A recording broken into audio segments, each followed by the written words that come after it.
Hello, hello, hello, and welcome to Women's Wisdom Wednesdays, where we come together every Wednesday to empower women just like you, foster connections, and thrive on our journey of surviving womanhood. I'm Casey Conrad, well-being specialist and whole life coach.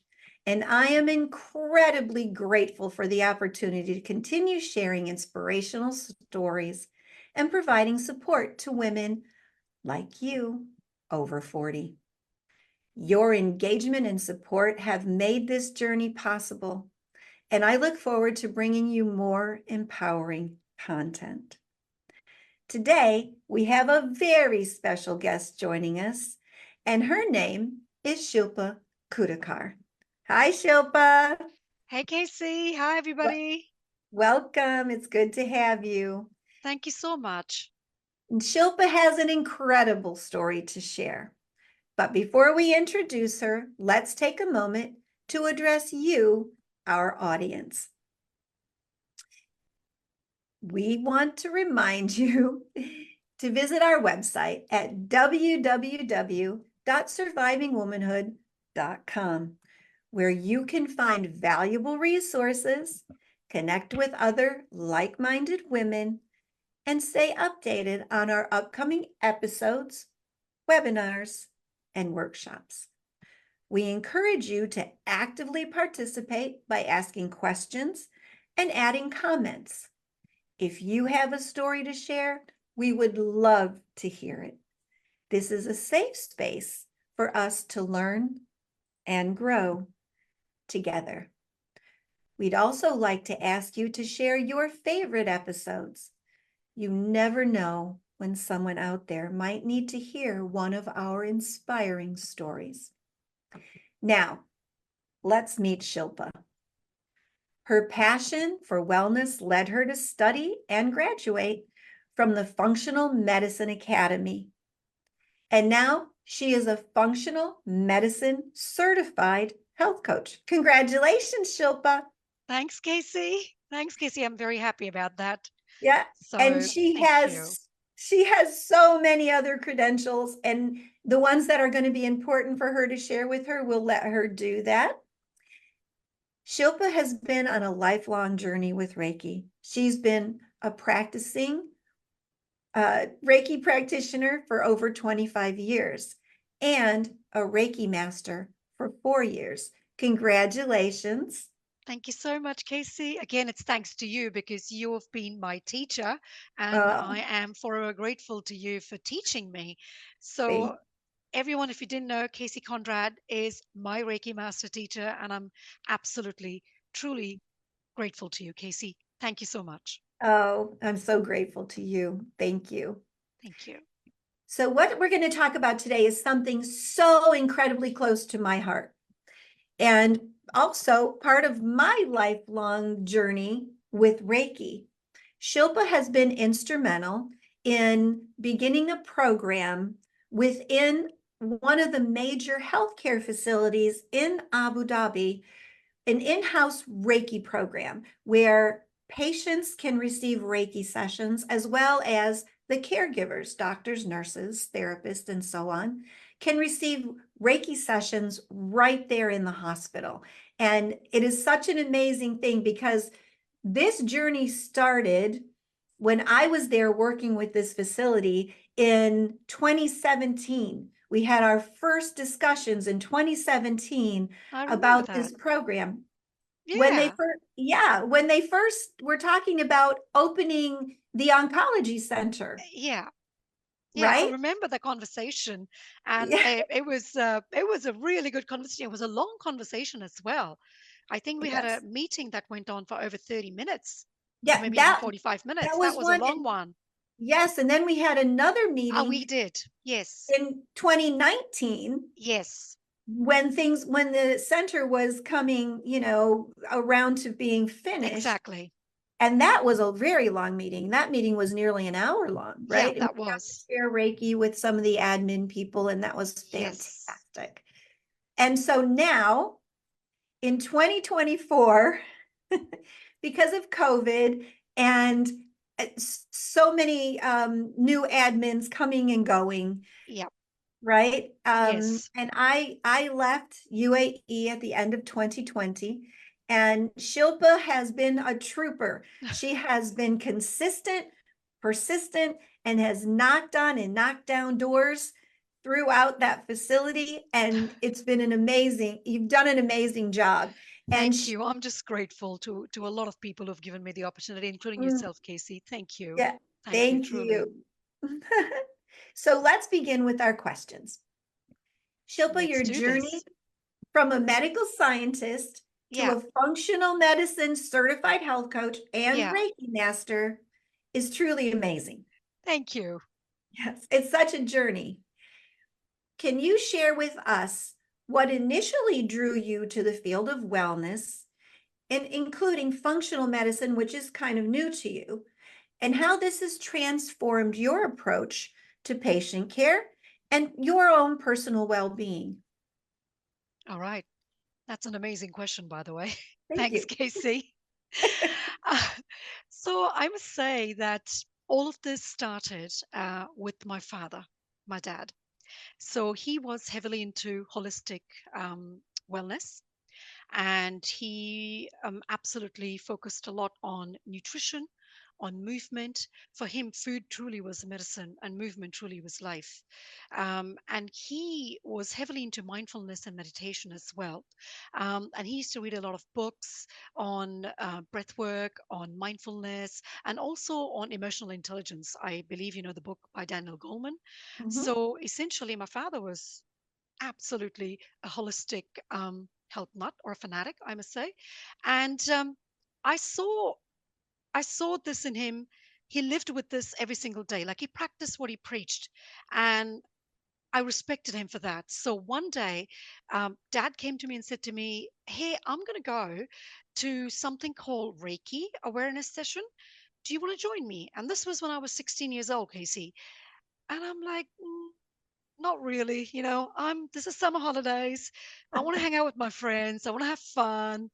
I don't really want to go to an awareness session with you. And my dad said, you know what, girl, come on. I know this will do you good. So come with me.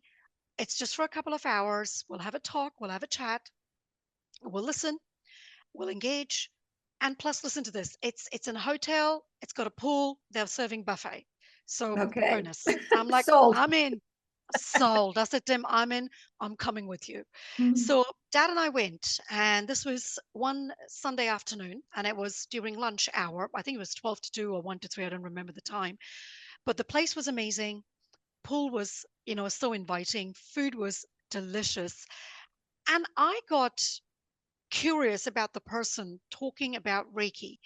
So first thing that led to me was the person themselves. I was very curious about them because they traveled all the way from US.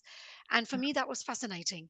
To a 16-year-old in India in the 90s, that was something, wow. Who's this person? What do they do? What are they all about? So Dad and I attended the talk, and at first it was a little bit challenging for me to understand what was going on. And Dad was explaining to me in layman's term what the person was saying. But we approached that person and we spoke to them, and she was wonderful. She put everything in layman's term, and I kind of got it. And then I said to my dad, this is interesting. Um, I think I might want to pursue it. And Dad said, go for it. Go and do a level 1 practitioner's course. And that's where it all started, Casey. I went and I hopped into doing into level 1 practitioner course. Then I was helping out with the organization that I did it with for about uh, 3 to 6 months maybe. And then I went into my level 2 practitioner course. And then I started helping them out again when they were teaching classes. I used to assist, I used to help out. And then after that, do some community work, maybe not a lot, just a little bit.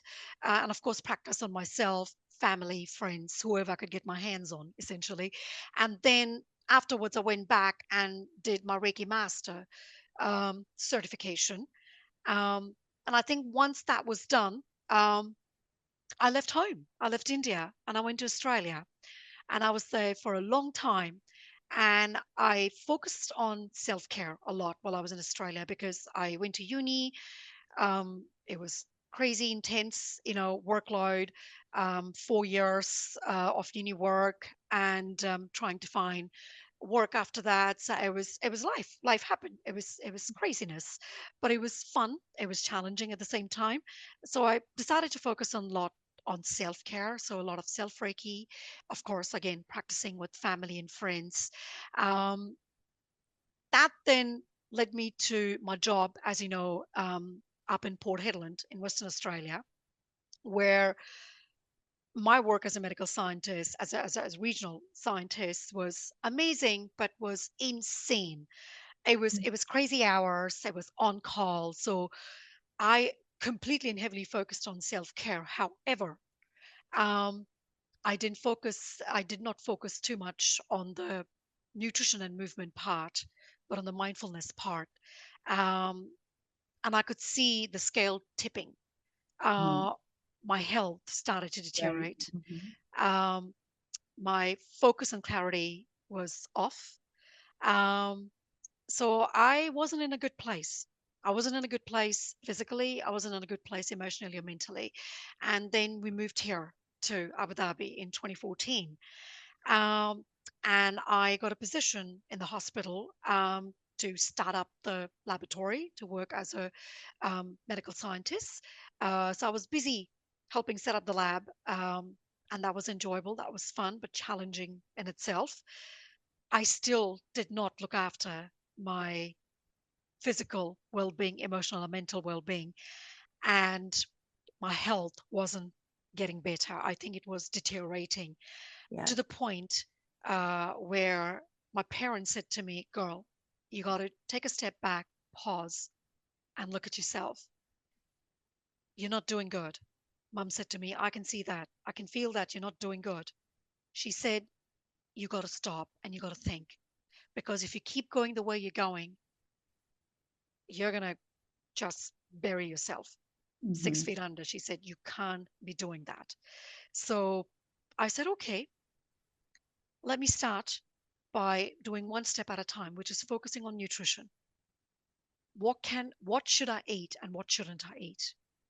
And then that led me to movement. Again, that's where my father helped me out as well. He used to take me out for walks. He used to take me out for then jogging, out to parks, out to little hill behind our house in India.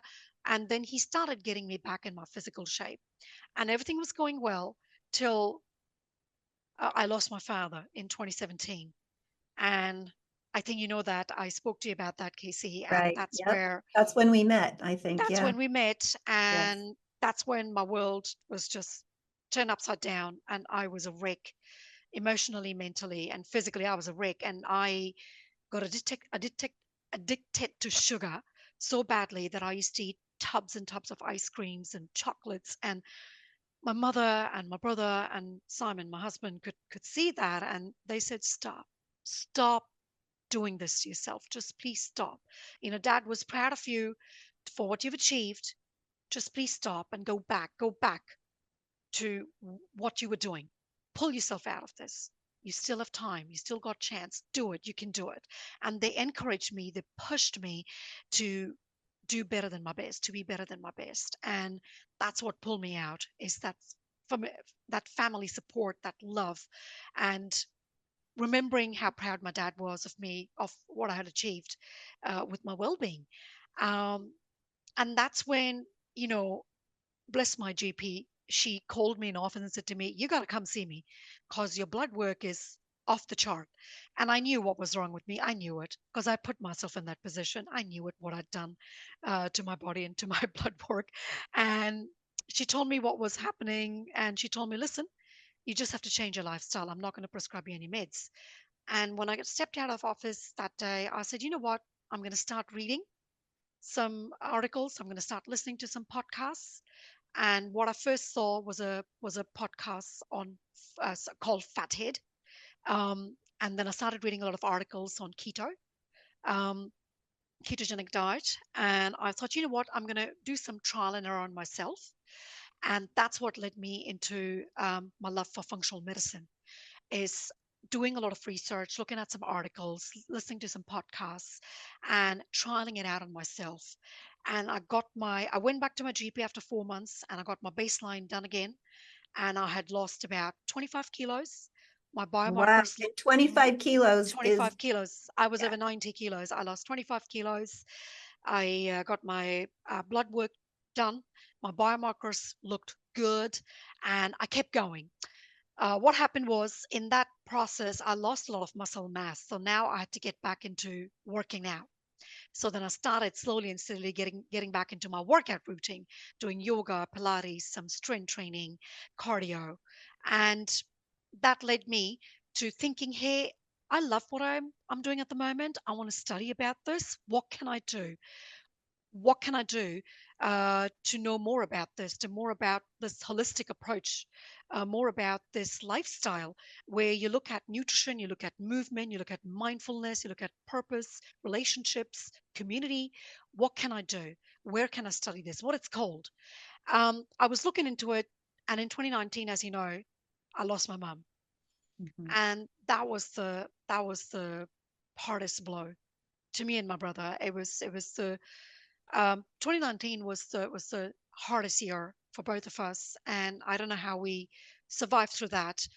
But I'm I, going to interrupt here for a no second worries, no because worries. I just want people to know that your mom wasn't sick, that it was Yeah, sudden. It was it was sudden. unexpected It and was it was sudden. unexpected. Correct. Mhm. You're right. Yes, my mum's passing away was unexpected. It was quite sudden. It was Yes. tragic, and uh, it left us empty. Again, we were gone back emotionally, mentally. We were gone. We were just a mess. Physically, I tell you what, Casey, that sugar was looking good. The Mhm. chocolates, the ice cream was looking absolutely good.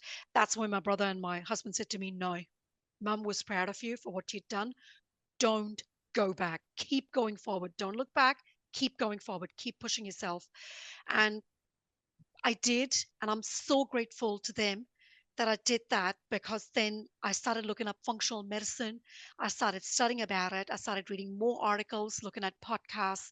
And in 2023, I enrolled myself in the Functional Medicine Coaching Academy. I mean, 2022, sorry. And I graduated in 2023. And I've been practicing functional medicine since then. Yeah. Great. So that's I, what got me into that space. there are a couple of things I want to add in here. One, Yes. for those people living in the United States and listening to this podcast now, 25 kilos is about 56 pounds. Thank you. So, so for those of you who are not sure about that, now you know 55 pounds is a huge amount of weight to lose. Also, I want to share a little bit too. While you were going through this, after your father died, I'm going to tell a little story Please do. about when we first met. Yes, please. And so we were doing a reaching out with Reiki project, which Yeah. we started in the first one we did in the UAE, I believe was in 2013. Yes. And this was 2017, and the hospital had not been open very long.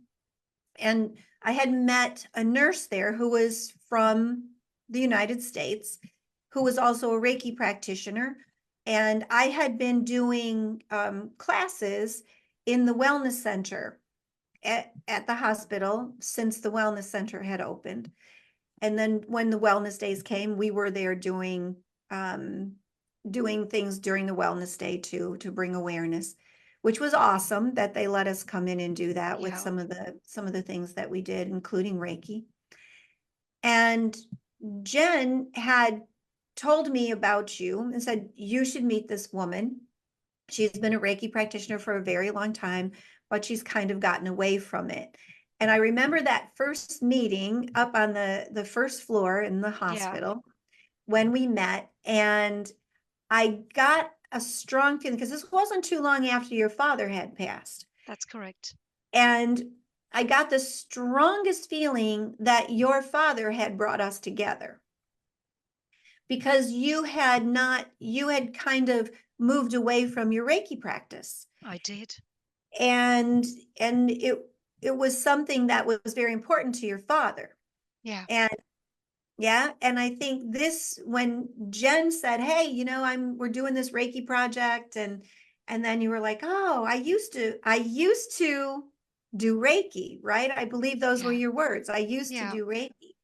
And then we chatted, and then it's just been, uphill in a good way, right? Yes. Yes. Moving up the success ladder and moving up the holistic healthcare ladder. Yes. And I think, again, it was important for me to mention this, that about your father, because Yeah. all of this happened around that same time when your father passed. You're coming back to Reiki and becoming much more interested in Reiki. And then I believe since then, Reiki has been a huge passion for you.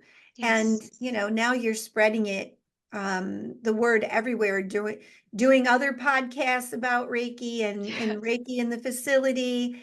And you are, I think we'll talk about this, a little bit later too, but Yes. you're getting ready to do an event in Dubai, Yes. right? Where you're going Yes. to be able to talk about Reiki Correct. and Correct. explain. Yes. So before we finish, Definitely.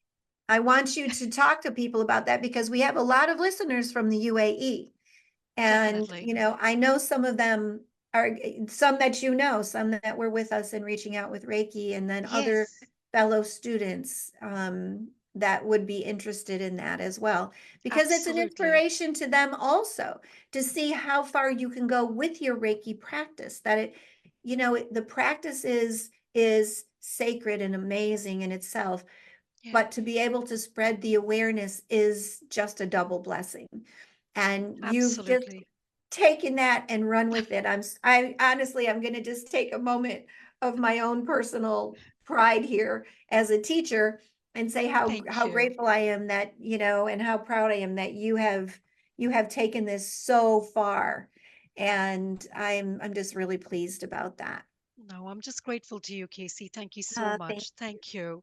So And let's go ahead. Go please ahead. go ahead. No, I was going to say, I know that I spoke about how this has come full circle and brought me back to my love of Reiki and my love of wellness, holistic wellness. And it was, Hmm. started with my father, and I will continue to sort of push past cracks and pursue it with the passion that I have in me. And thanks to my dad, he's lighted that fire back in me. So Hmm. bless him. Thank you, Dad.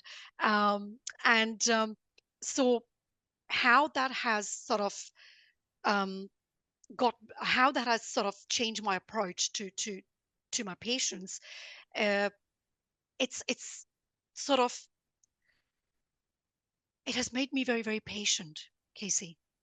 It has brought a lot of patience in my life, um, a lot of compassion, and a lot of kindness. So I That leads essentially, me, that's a perfect segue into our next question. yes. So So, that's yeah. that So that let that's me, what has. yeah, Sorry, I'm I gonna, was just going to say that's that's what okay. has No worries, no led me worries. with that approach. Yeah. So I'm going to ask you this next question because it's going to allow you to fill that in even more. Yeah, Okay. go for So, it. yeah, so you've been a passionate advocate for Reiki, practicing for 25 years, and renewing your Reiki Master practice. So, how has integrating Reiki into your professional practice now at the hospital, how has that impacted, again, your patients? And what kind of changes have you observed in their healing journeys now that you are integrating Reiki into part of their patient care? All right. All right. Can I take you all on a journey? Please. Amazing. Okay. I'm gonna take you into the past, and then we're gonna come right here to this moment, if that's okay. So essentially the first thing is creating awareness. So my first step, and I think we spoke about this in our previous podcasts when a couple of us practitioners were giving Reiki to caregivers during pandemic. And Yeah. since then, I just kept pushing the envelope. It's like pushing through the cracks with passion, with persistence, with patience. But you also got to be compassionate and kind at the same time. Um, and what I realized was that I needed to create awareness. I needed to create awareness about what Reiki is, practice of Reiki, Reiki therapy. What are its benefits? What does the literature say?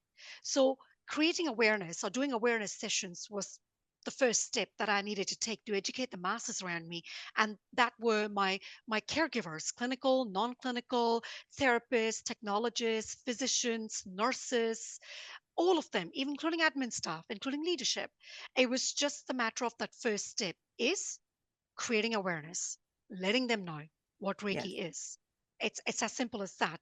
Mhm. Once we go to through that step, you create emotion, and then you get curiosity coming in, and you get interested parties messaging and saying, "Hey, we heard what you spoke about and we're curious. We want to try some of these sessions." So that led me to doing individual sessions and group Reiki sessions with interested parties.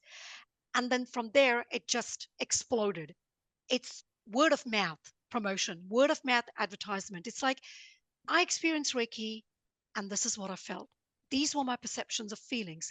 This is how many times I went back to have my Reiki session. I think I'm getting better. It's helping me. And this is the feedback not only they shared with me, but they shared it with the team. They shared it with their departments. And that led to this culture that, okay, we want to experience Reiki. Let's reach out to Shilpa. Let's see what we can do. And I'm like, hey guys, I'm here. Let's do something about this. You be my advocates. You be my champions. You spread the word. Let's create more awareness and let's educate the masses, not just within the healthcare system, but outside the healthcare system, within a community as well. So that's where we want to take this message as well. What happened is when I was going through these motions, one of the oncology physicians reached out and I had a talk to him, and few of the oncology team members, including himself, the oncophysician, experienced Reiki session. And he turned around and he said to me, you know what? This is going to benefit my patients. Let's do this. I'm like, yes, finally a foot in the door after 3.5 years. Yes. I'm like, yes, yes, yes. I'm more than happy to do this. Let's do this. So I'm so very grateful to him. Bless him. He gave me, I remember that day, and this date is very important to me. 25th of January, 2023 is when I saw my first patient. Um, him and his gorgeous nurse called me and said, hey, we have a patient here in the Oncology Institute for you. Um, she's just been newly diagnosed. Do you mind please coming and seeing her? We think she'll benefit from doing a Reiki session with you. And I'm like, I will be there. Bells on, I'm coming right on, straight away. So I mentioned to my manager back then, I'm like, hey, I've been given this opportunity. I would love to go see, my first patient. Are you okay? And my manager, bless her, amazing woman. She's not with us anymore. I mean, she's moved on to bigger, better opportunities. Bless her. But she said to me, you know what? You have my blessings, go for it, take care of the patient, they come first. And I went, I saw my patient. I was nervous myself because this was the first time I was seeing a patient. um, and we started off by introducing ourselves, and this is where my practice of functional medicine helped me a lot, Casey. This is where what I learned as a functional medicine health coach came in handy is when you enter a room, no matter what you dealt with, smile. Go with a smile, open your heart, and just, you know, look at that person. And the first thing that you ask them is, hello, and how are you feeling today? And you sit with them, and all you do is just listen. All you do is just actively listen to them and let them talk. Let them talk. And you establish that rapport, you build that trust, you form that connection, you have that bond, and you deepen that bond. And all you do as a Reiki practitioner and as a functional medicine health coach is just listen to your patient, because your patients know what they want, you give them that control because they should be involved in their own healing journey, I believe. And I believe they appreciate that. And Mm-hmm. what I did was just introduce myself, and I just asked her how she was feeling today, and the whole myriad of emotions came out. She spoke to me, and I just listened to her. Um, and then I spoke to her about Reiki, and she was curious. She asked me what it was, and I told her about Reiki, and then we got into a session. And after that, she told me that she felt calm and she felt relaxed, and that she would love to see me throughout her journey. And I saw her through her um, infusion treatments. So when she was going on active chemo, when she went through surgery, when she was doing her immuno, and even post surveillance or maintenance phase. Um, and since then, it kick-started. Then the same oncophysician started referring more patients. Word spread. I started giving Reiki to a few other oncophysicians, and then they started referring their patients to me. So that's how the momentum kept going, the ball kept rolling, um, to the point where few of the oncology surgeons, one of them came to me just last week because he'd been hearing a lot about Reiki from his patient, and he said to me, I'm curious, I want to experience what Reiki is. So he came to me, he sat down, he experienced Reiki, and I had a great moment with him because he turned around, he looked at me for a few minutes, and I gave him his space, and the only question I asked him was, so how do you feel? And he told me, my anxiety is reduced and my pain levels have gone down. And Amazing. I'm like, fantastic. He said, I can understand what patients feel. I know what they're talking about now. He said, "Can I refer my surgical patients to you, the one that go through single and double mastectomy?" And I said, "Yes." He said, "Because use this as a first line of intervention before pain management." I said, "Absolutely." I said, "Spread the word amongst other oncology surgeons and the team." Yes, that's And then, fantastic. yeah, then Mhm. I just kept seeing a lot of patients. And with what I want to add is that there is cultural aspect to this as well, as you know where we are from. Yes, And I'm seeing a lot of expats, but I'm also seeing a lot of gorgeous local patients as well, a lot more females than males. hmm, And what I say about cultural aspect is that, of course, there are a lot of patients that are curious. They come with that attitude of curiosity. Few others are skeptical, which is but natural because they don't know who I am and what Reiki is. right. Rightfully so. And then a few of them are kind of, well, my physicians have suggested this, so I'm here. Um, I don't know. So please enlighten me. And quite a few of them actually have experienced Reiki before. So they're raring to experience it again because they want to know how they're going to feel with a different practitioner. And I'm like, right on, let's do this. Yes. So I've been through all of these different scenarios.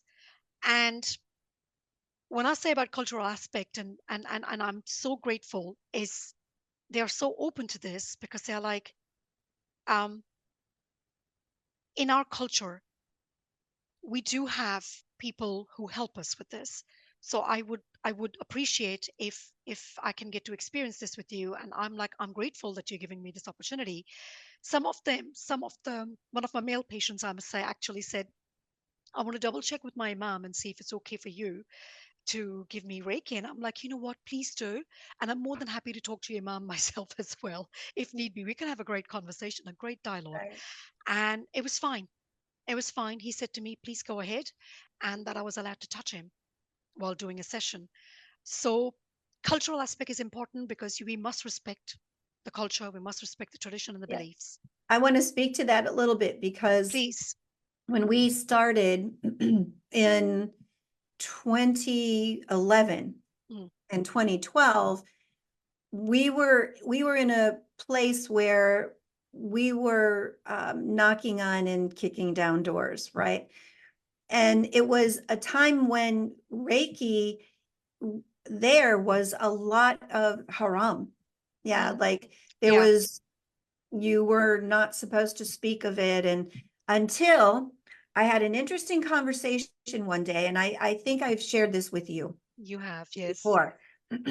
I was speaking with a young local man, and I was explaining to him about this and said, if there was just some way that we could find a connection, some connection to Islam and Yes. with what we're doing, not in a religious way, but in a healing sort of way, in a more spiritual sort of way. And he came back to me in about a week and said he had had a conversation with his grandmother Mhm. explaining, because he had been one of my Reiki students. There you go. And his grandmother told him about something in the Quran called Rokia, Yes, which oddly enough sounds very similar to Reiki, and exactly. is a laying on of hands while verses from the Quran are read and sometimes laid upon the receiver. You're And correct. that right there was like a floodgate opening. It just was the piece of information, the piece of the puzzle that we needed to put Yes. it all together. And then things just, Took went off. crazy. But Exactly. so yeah, and so our project, we ended up doing the last few years of our Reaching Out with Reiki project, which for those of you who may not know what that is, it was providing Reiki sessions en masse to cancer patients, cancer survivors at all ages and all stages of cancer at no cost. And we did that a couple of times a year in Abu Dhabi and in Dubai. And the last 3 years, we did it within a hospital setting. Yes. And that hospital, which is a different hospital than you're in, Yes. actually provided us a room They in did. which to see patients. Yes. Yeah. And then so because the doc that was at that time head of oncology for all of their system had been a doctor in Sweden. And in that oncology center that he worked in Sweden, they actually had a Reiki center where they would have patients and they would have Reiki practitioners. A lot of nurses and aides were Reiki practitioners, and their patients would come in for their Reiki sessions the same as they would come in for their checkups, which so he was very familiar, and that was also a blessing. So I am a true believer that there are no coincidences, and Correct. that all of these doors open for us because this was something that was very much needed at the time, and it continues to be needed, I think, Yes. all over the place. And it's amazing to Absolutely. because how much this has grown in the UAE, and now how the clinics and facilities, hospitals are opening to allow this, even though it takes a lot of work to get it done. And there's some behind the scenes things too, like we have to figure out how to charge, right? Like how to bill it through insurance and all kinds of different things like that. But But I have to add, sorry, Casey, I have to that's interject. okay. I have to add at the moment is it's still not billable at the moment. It's still no charge at the moment. I think um, that path is going to take a few more years, Right. uh, Yes. and I think we're working on that. So at the moment, it's all voluntary. It's all pro bono basis. It's no charge, Mhm. as it would be for a complementary therapy.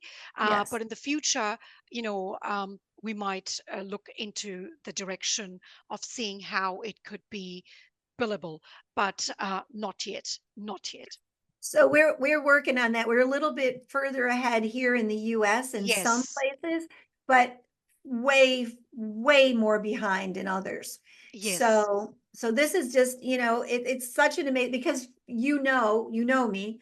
This yeah, is one of my life goals, it right? is Is to have Reiki available to anybody who would like to receive exactly. it or who needs it, which in my opinion is everyone I agree.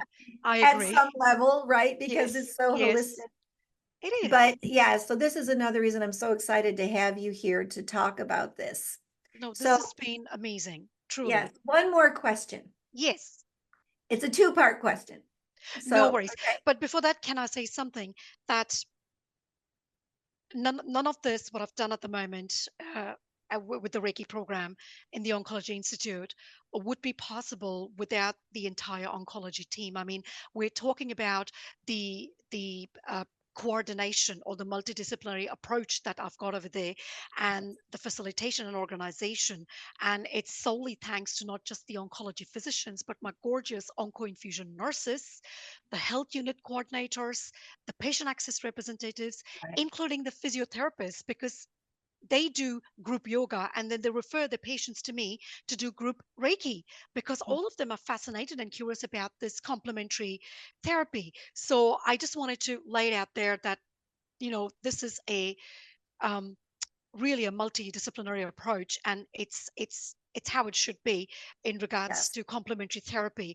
And also, none of this, Casey, really truly none of this would have been possible without my patients support, without their advice, without their guidance, or their family's support, advice, and guidance, because these definitely. gorgeous souls, I'm eternally grateful and thankful to them for always pushing me and telling me, you got this, you can do this, keep going, don't give up, because we need this program.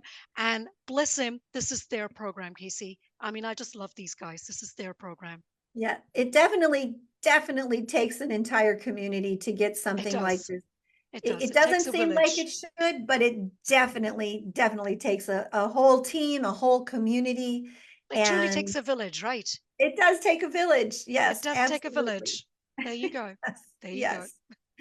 So you Yes. balancing your career as a clinical laboratory scientist, teaching as an instructor there at the Yeah. facility, and your work in functional medicine and Reiki, this all requires immense dedication.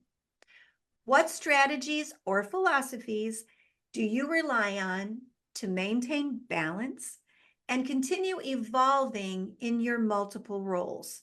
And part two, what suggestions might you have for other women who are seeking to pursue these diverse passions in their careers while striving to achieve their dreams, especially those women who are feeling the weight of societal judgments and expectations in regard to their age? All right. You are hitting me with some amazing questions, Casey. Thank you. That's why you're the well-being specialist. There you go. Good for you. Um, okay, so the first part, I think it truly takes, I think, a lot of patience, a lot of persistence. Um, and if you're passionate about what you do, you just got to keep pushing through those cracks, irrespective of what setbacks you've got, irrespective of what challenges or hurdles get thrown your way. Never, ever, ever give up. Because the big picture or the big focus or the big purpose is, I keep telling myself, Reiki is my ikigai. It's my purpose for being. And my patients are the people that I love so much that I'm just not going to give up.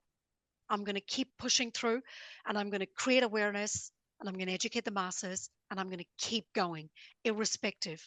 Come hell or high water, you just push through.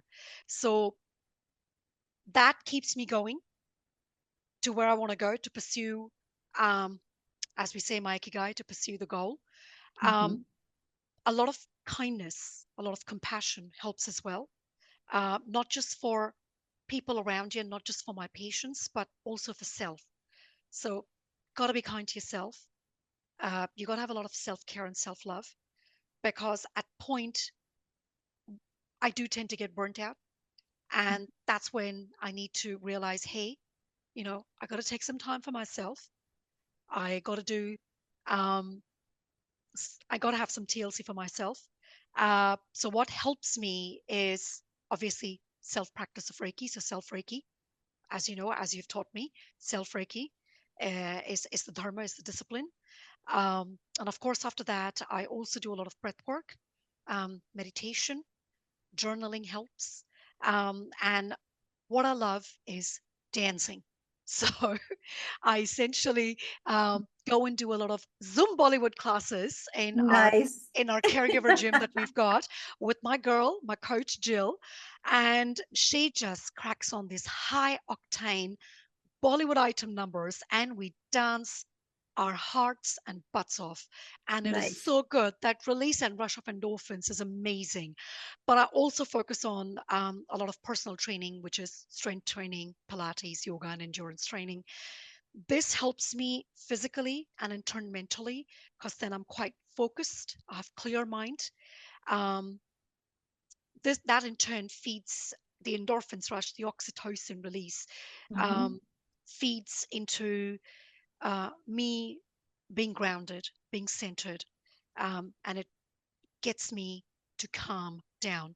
Um, Essentially brings me back to the point where I'm ready to go. I'm ready to kickstart and do everything again. So that's where I want to return back to. And all of these, um, I should say, activities help me get there. Does that answer the first part, Casey? Great. It does, definitely. Yes. So now what suggestions might you have for other women who are looking to pursue some kind of similar diverse interests?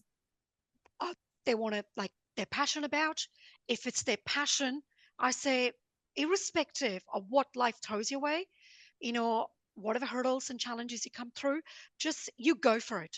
You go and achieve your passion. I mean, go and achieve your goal, your purpose with the passion that you've got. Your passion, your persistence, and your patience will take you everywhere, and imagination as well.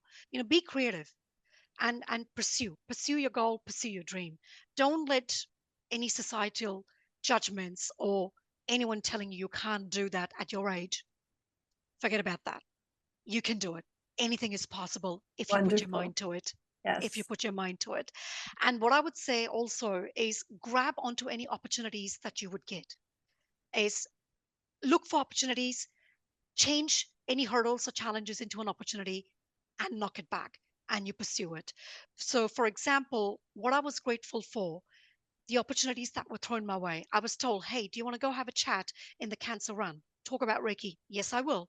Hey, do you want to do some mental health awareness Reiki sessions for caregivers? Yes, I will.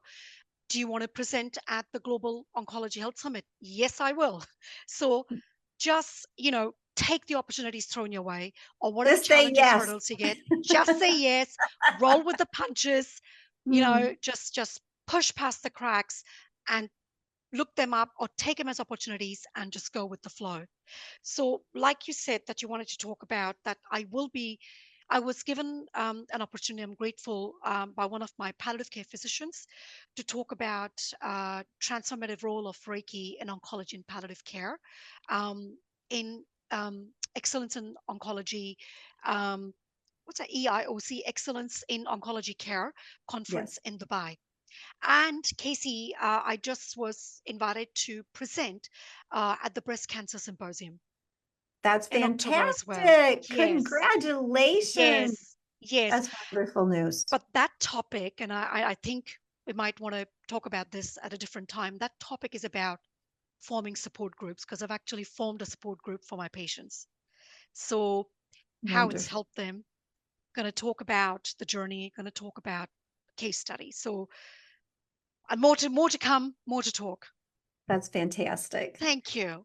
Thank you. Thank you. Thank you so much. I just want to take a moment to appreciate you, Shilpa, for sharing your inspiring journey and for having the strength and determination, persistence to continue all the years that it's taken to make this dream come true. Thank And you. I am just really proud of you. So thank you so much. Thank you, thank you, thank you. And I am excited to see where you're going to go in the future.